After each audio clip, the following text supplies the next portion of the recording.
Olá, boa tarde. Então, estamos aqui na sala do workshop para falarmos sobre o papel do SUS, em tempos de pandemia, em tempos de Covid-19, eu tenho dado 30 minutos de tolerância para a gente começar a desenvolver o tema, tá?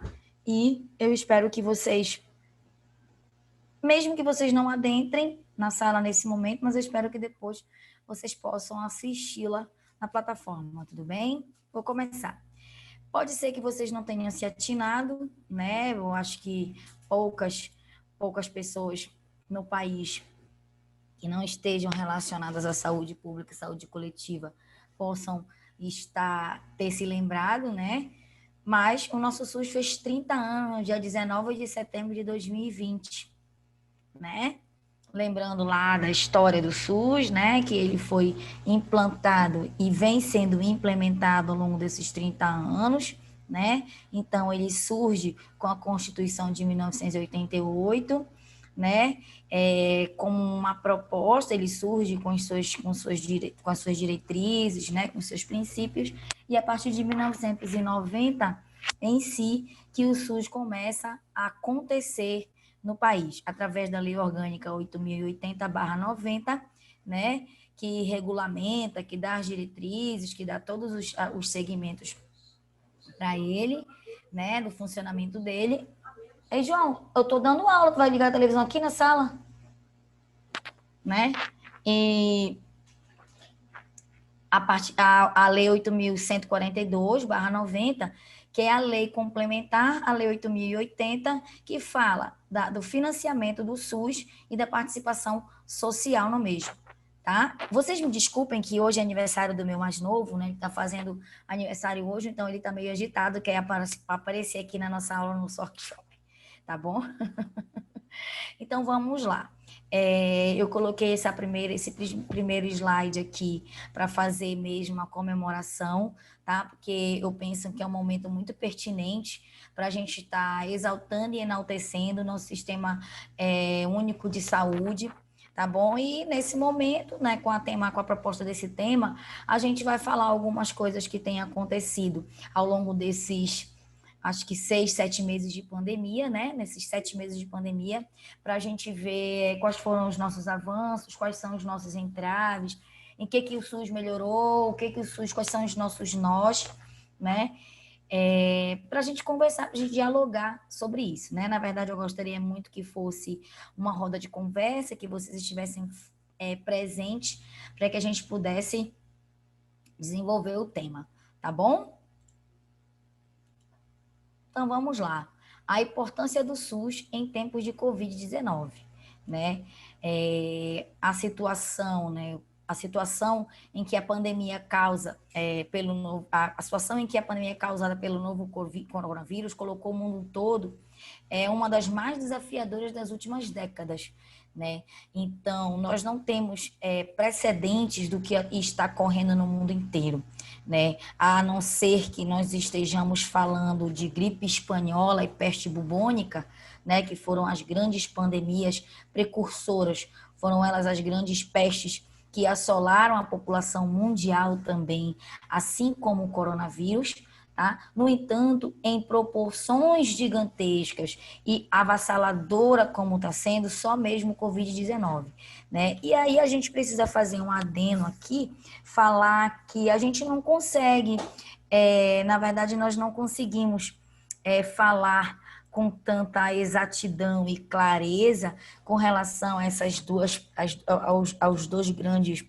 grandes pandemias anteriores ao coronavírus, principalmente porque nós não temos dados oficiais com relação às duas doenças, Diferentemente do Covid-19, que nós temos todo o avanço tecnológico a nosso favor, e nós temos, sim, sistemas de saúde implantados nos países do mundo afora, o qual, em tempo real, fazem a informação, emitem dados, que são gerados em bancos de dados para serem acessados, em tempo real, para que a gente tenha um número, né, dessa grande pandemia. Então, nós temos números que falam, são notificações que nos contam pessoas acometidas, óbitos, pessoas curadas, pessoas acompanhadas, né, epidemiologia pura, tá bom? Sendo utilizada e aplicada durante essa pandemia. Então, a gente não consegue fazer equiparação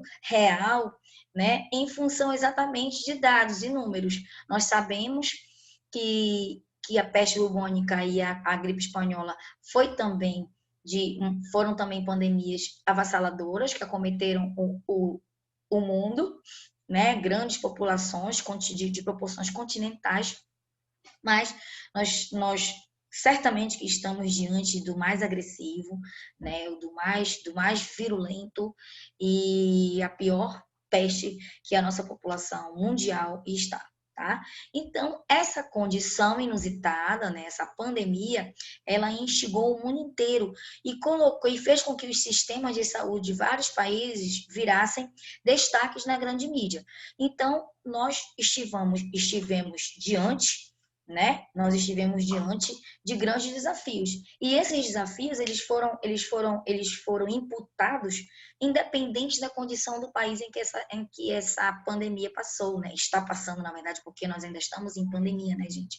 A gente precisa lembrar que o vírus ainda está aí, a gente ainda não está com a finalização da vacina, temos vacinas em terceiro estágio já de teste, né? Mas nós ainda temos, sim, notificações, temos óbitos pelo mundo afora, tá?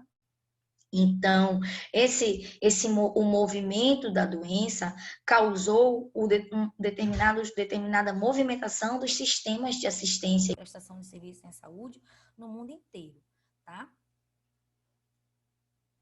E aí nós vamos, então, passar para visualizar um panorama geral da saúde pública no Brasil, né? O que a gente tem? Que mesmo as nações mais ricas, com sistemas públicos de acesso universal, como o Reino Unido e a Itália, não têm dado conta da demanda por internações e respiradores. Então, o que a gente viu? Foi uma pandemia que chegou, né, assolou, mesmo que a gente houve uma ventilação, né, de que lá em setembro, outubro, novembro, tivesse sido descoberto e tivesse sido viralizado o corona, mas as nações, né, os sistemas de saúde não conseguiram se equipar e antecipar, né, a sua preparação e o seu planejamento perante a doença. Tá bom? Nos Estados Unidos, onde não existe um sistema público de saúde, quem não tem um plano privado pode simplesmente ficar sem atendimento. Existiu um caso lá, né, no final de março, um adolescente de 17 anos morreu de Covid na cidade de Lancaster, na Califórnia, tá? Depois de seu atendimento ser sido recusado por um hospital do estado. O jovem não tinha seguro-saúde. Então, eu quero remontar um pouco do que eu falo para vocês, né, durante as aulas, tá? Oi, Carol. Boa tarde, bem-vinda à nossa sala.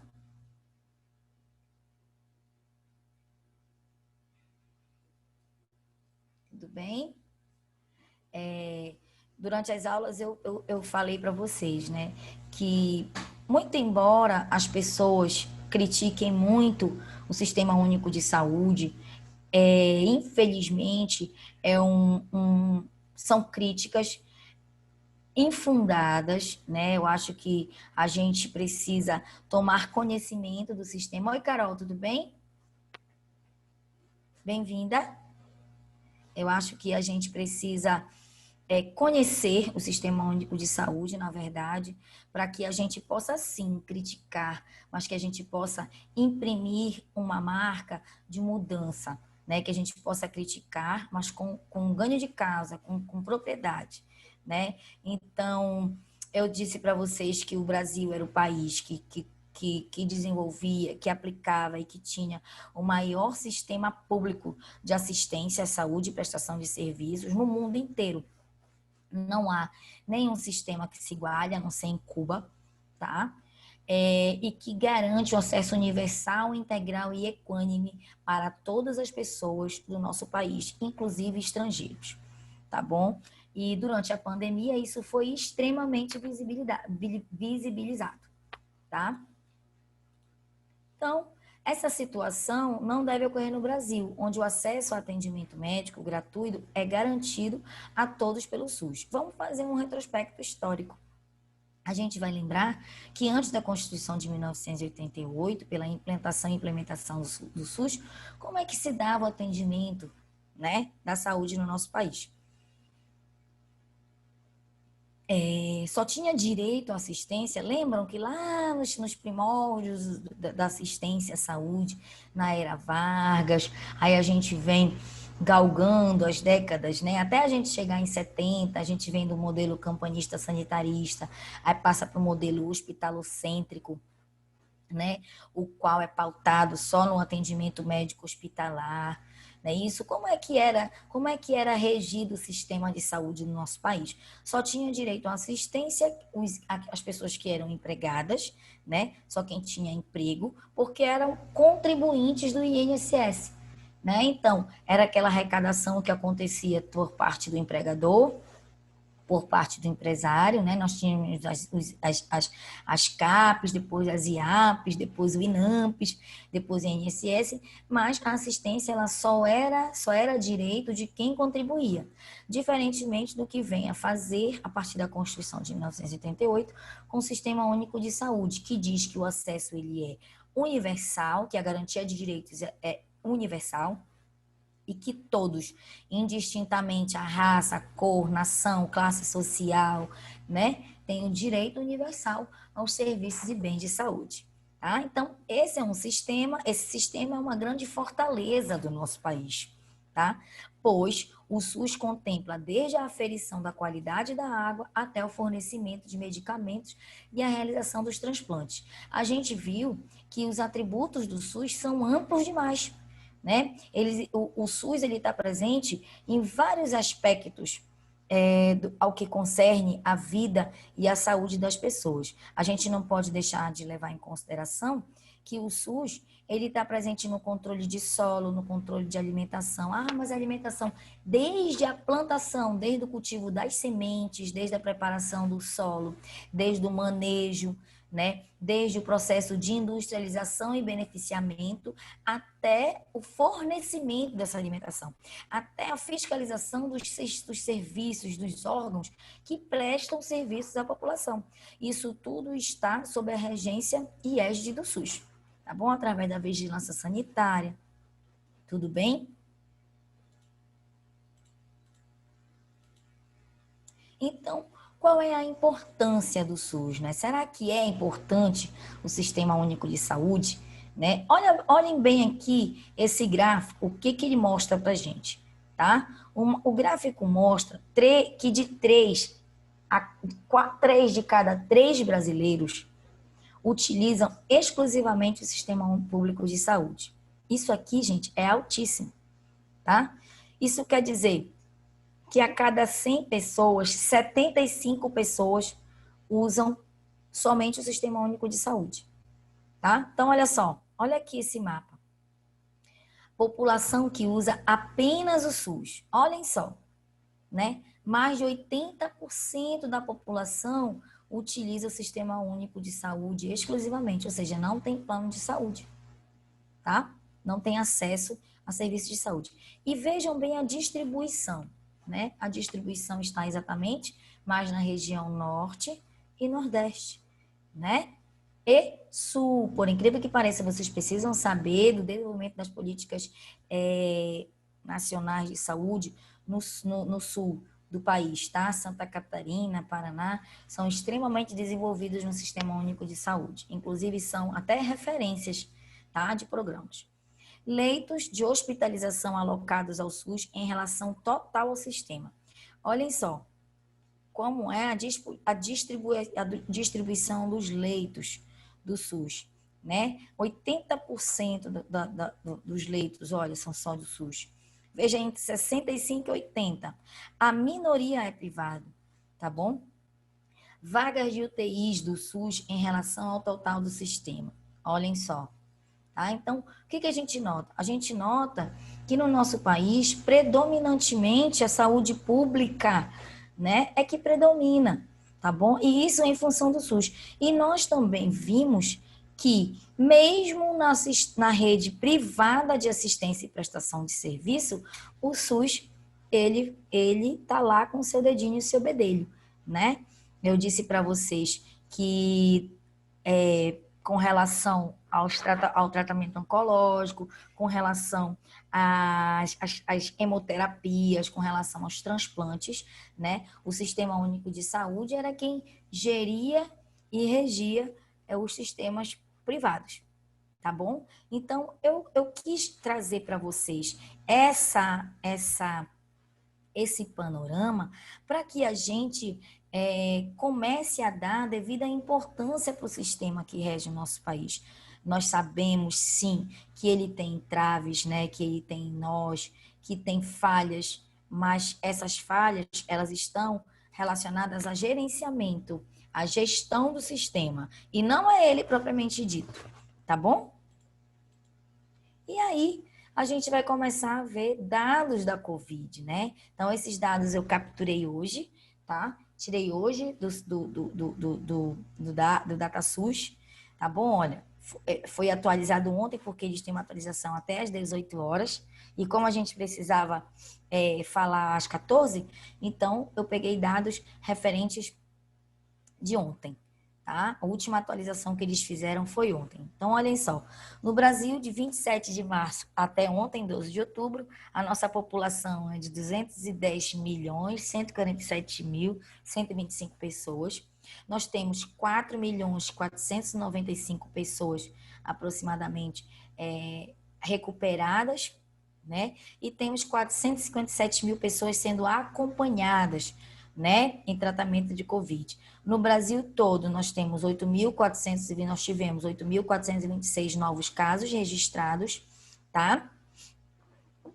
No acúmulo de 5.103.400 pessoas aproximadamente, né, já de casos registrados, tá bom? Nós tivemos 201 novos óbitos, tá bom? E óbitos acumulados. E aí eu peguei duas cidades, né? Como sempre falo para vocês, eu peguei a referência de duas cidades. Eu peguei casos de Colares e casos de Belém, tá? Então, o que a gente tem? A gente tem o estacionamento do registro de casos, graças a Deus, né? Graças à nossa população. A gente sabe que nós tivemos uma pandemia mundial porque as pessoas não conseguiram receber informações ou não digo nem perdão, nem que elas não tenham recebido, é que as pessoas não compreenderam, né, a importância da prevenção, tá? A utilização de máscaras, a utilização de mecanismos e dispositivos de prevenção e de antisepsia e asepsia, tá? E por isso que nós tivemos grandes proporções e alargamento desses casos no mundo todo, tá bom? Então, esses aqui são dados retirados de ontem. E eu não trouxe esses dados somente para mostrar para vocês os números da Covid.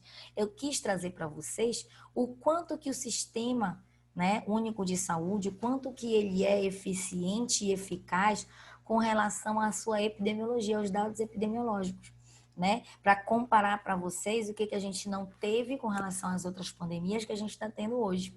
Né? Nós temos a informação em tempo real. Os municípios, através das suas secretarias de saúde, através das suas vigilâncias epidemiológicas, elas fazem a notificação dos seus casos, emitem a informação diariamente, né, para o Ministério da Saúde, e esses dados são computados em tempo real para que sejam de acesso universal, tá bom? E tudo isso, gente, deve-se ao Sistema Único de Saúde, tá bom?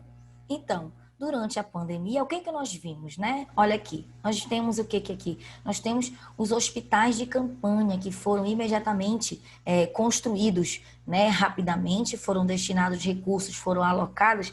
Nós tivemos a alocação de recursos de outros programas, tivemos a aprovação de emendas constitucionais para que fossem liberados recursos em caráter emergencial para a construção imediata de hospitais de campanha, né? Para que fossem acomodados, para que as pessoas fossem acolhidas, fossem tratadas em locais dignos de acesso e acomodações, tá bom? tanto quanto requeriam os seus casos. Ainda temos, né, muitos hospitais de campanhas montados aí pelo Brasil afora, e nós vimos as crises dos respiradores, né? Aí eu vou falar da questão dos respiradores, né? O que nós tivemos? Nós tivemos a imediata aquisição, né? Nós tivemos a boa vontade de equipar imediatamente os nossos hospitais com os respiradores, mas aí entra a demanda da gestão, onde estamos nós, olha só, o Sistema Único de Saúde disponibiliza o recurso para os municípios, estados e para os municípios, né? Os estados e municípios fazem a aquisição, né? Talvez ou por problemas gerenciais ou por realmente terem caído em alguns golpes. O que foi que aconteceu? Não eram respiradores, né? Então, assim, a gente precisa atentar para quê? Para a gente defender o nosso sistema único, para que quando a gente for criticar, a gente critique ele, mas com causa, para que a gente faça crítica construtiva e não falar que não presta simplesmente porque não presta, tá bom? Olha aqui, uma grande questão que foi desenvolvida pelo Sistema Único de Saúde durante o momento de pandemia. Todo mundo aqui, eu acho que a grande maioria, pelo menos 90% de nós, fomos sabedores, né, da informação que saiu em mídias, foi veiculado, ou talvez até algum parente tenha necessitado de acesso, de precisar de serviços dos planos de saúde. E o que foi? Qual foi a realidade que vocês encontraram, né? O que foi que vocês ficaram sabendo? Que os hospitais particulares, que os planos de saúde não estavam mais, perdão, não estavam mais atendendo casos de Covid porque estavam com a sua capacidade instalada esgotada. João, fecha a porta, filho, por favor, da casa, tá? Por quê? Porque sua capacidade instalada estava esgotada.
Então, para ficar claro, né, que a gente precisa entender que nem mesmo o sistema privado estava preparado para receber, né?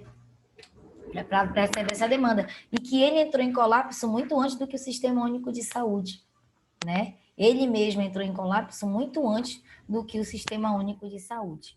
Tá bom, gente?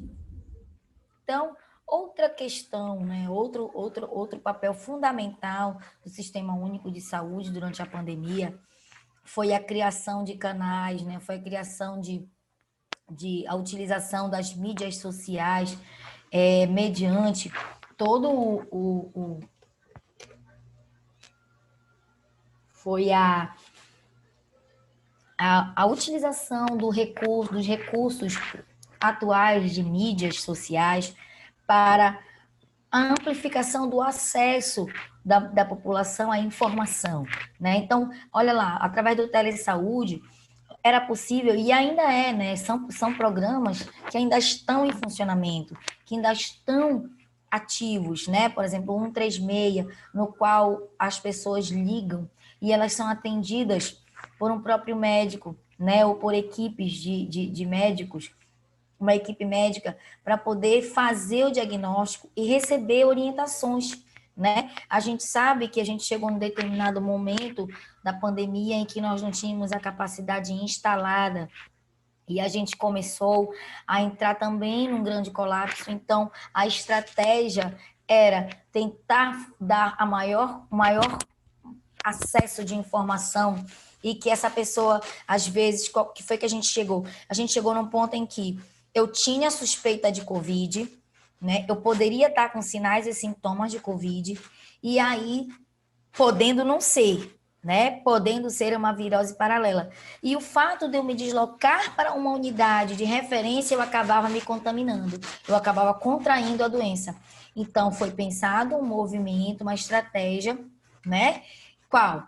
Que eu não deslocasse essa população até esses centros, né, para que eu realmente chegasse a um descarte. Não, não é Covid. Não, é muito provável que seja. Então, vá até um serviço de saúde para você fazer o teste, né, e receber o atendimento, tá bom? Então, olha só, para se proteger, lave sempre as mãos e tenha o app na palma da sua mão, tá bom? Então, foram desenvolvidos vários aplicativos para que a população pudesse fazer o acompanhamento, para que pudesse ter a possibilidade de ser atendida, tá bom?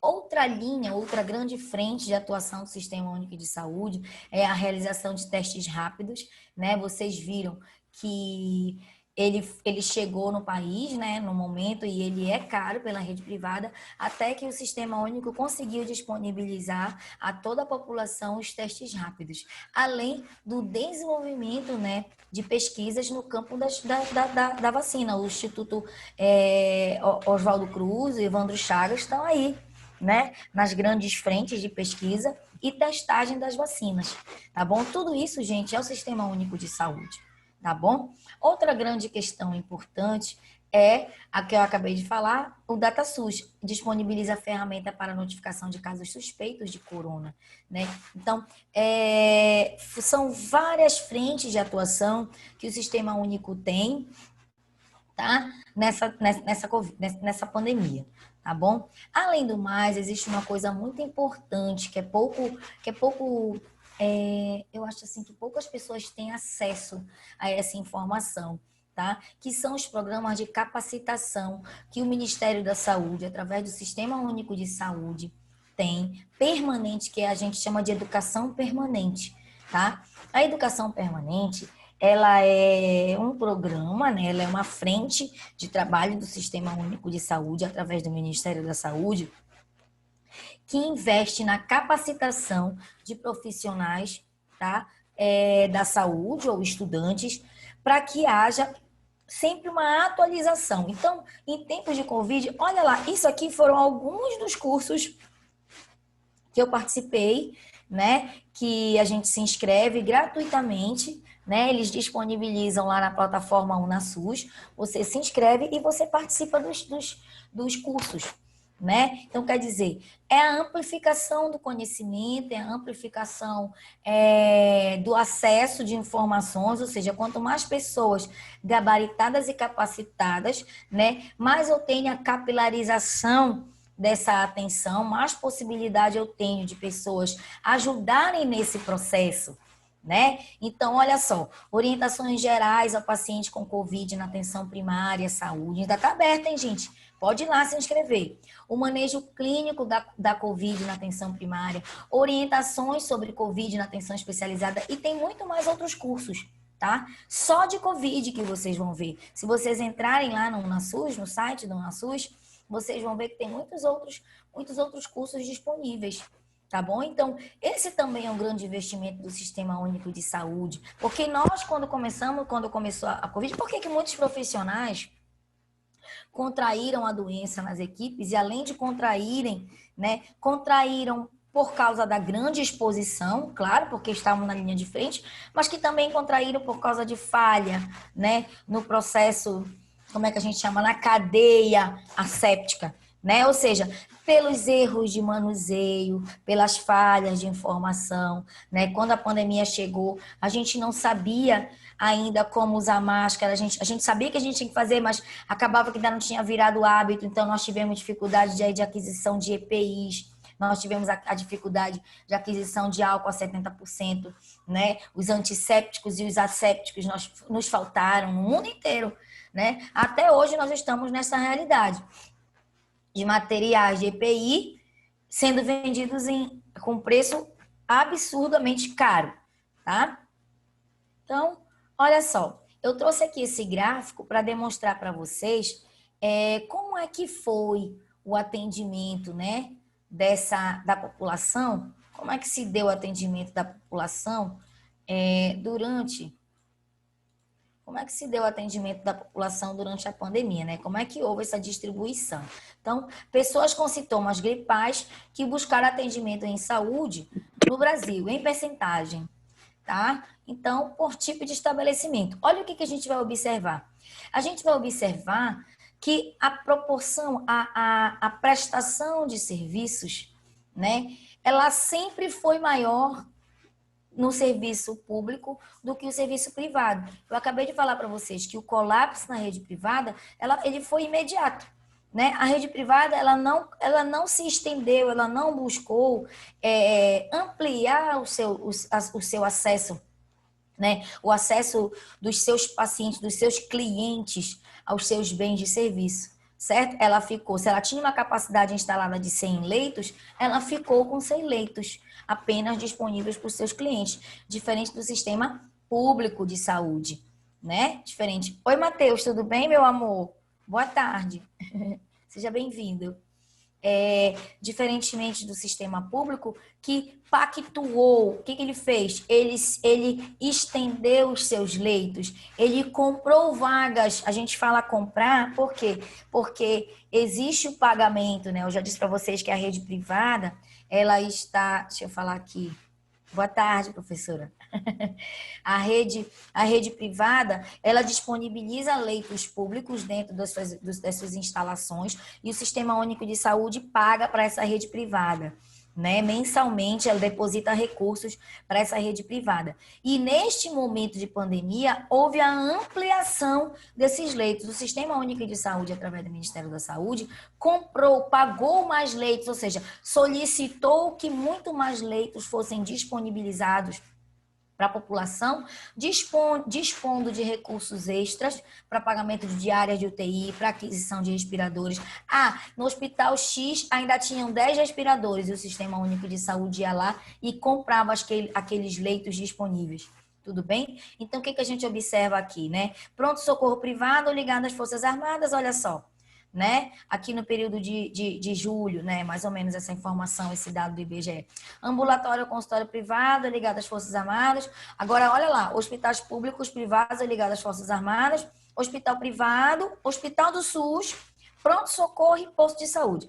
Olha a discrepância, né?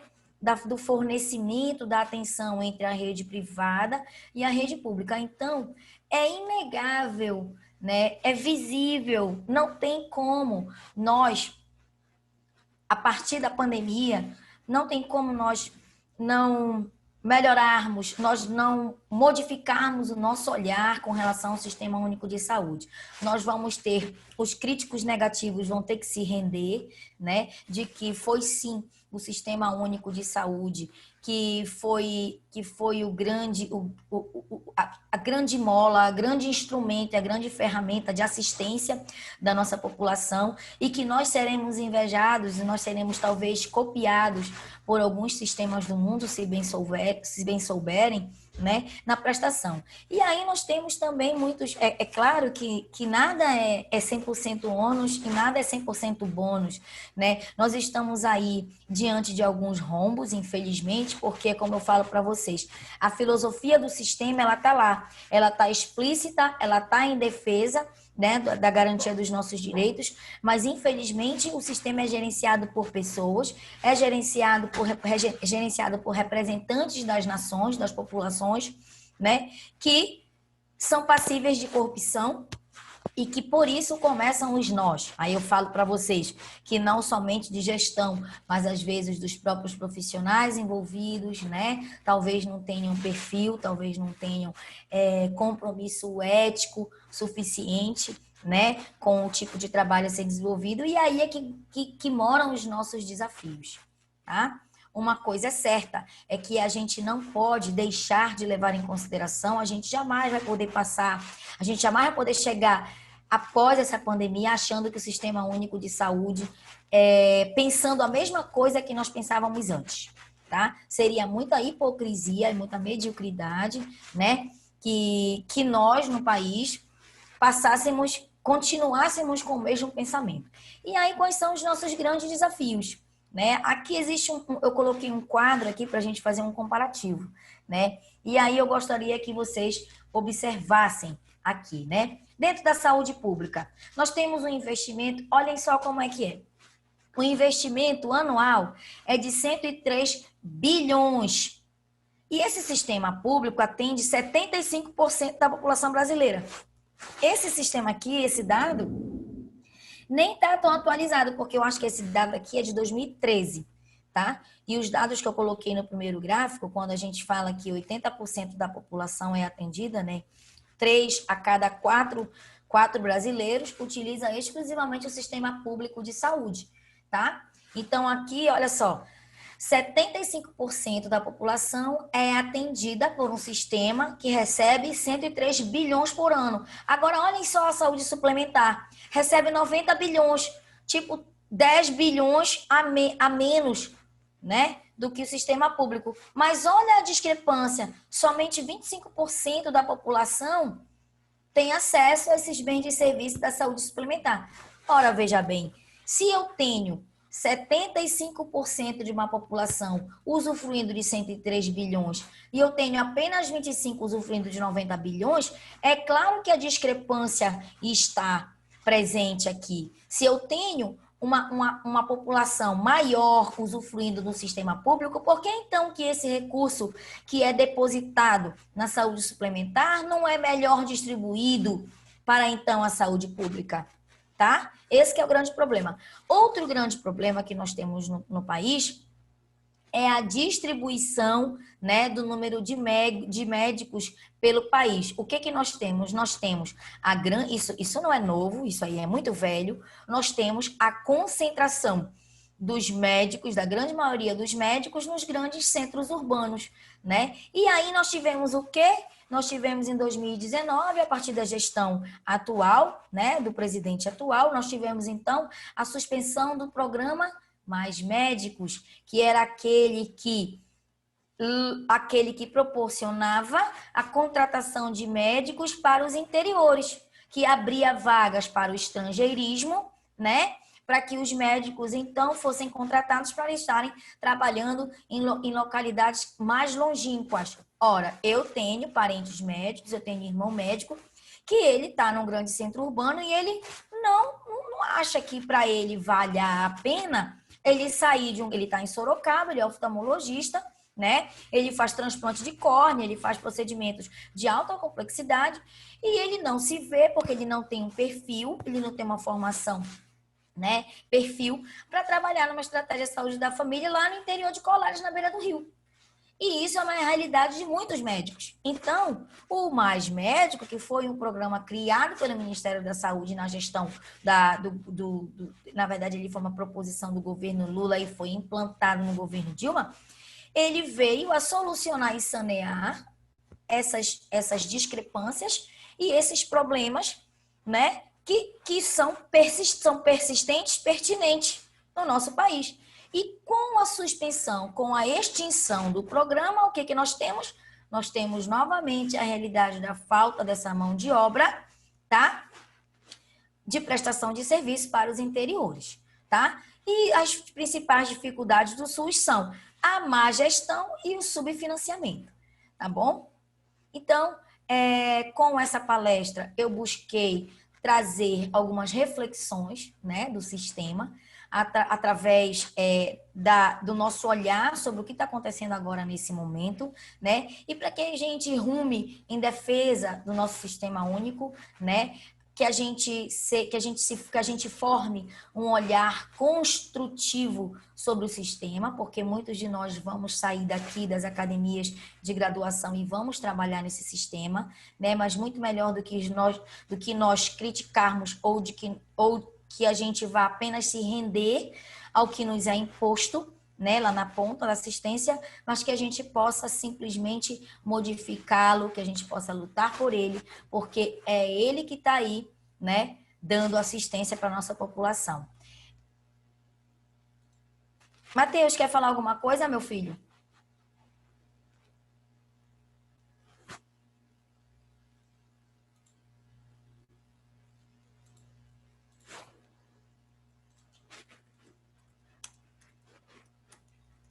Então, gente, eu vou deixar a aula pronta, gravada na plataforma de vocês, para que vocês tenham acesso, tá? Eu sei que muitos podem estar tendo dificuldade de acesso, dificuldade de link, de senha, tá bom? Mas não se preocupem que vocês não vão perder a oportunidade da gente fazer essa reflexão junto, tá bom? Um beijo, até o nosso próximo encontro.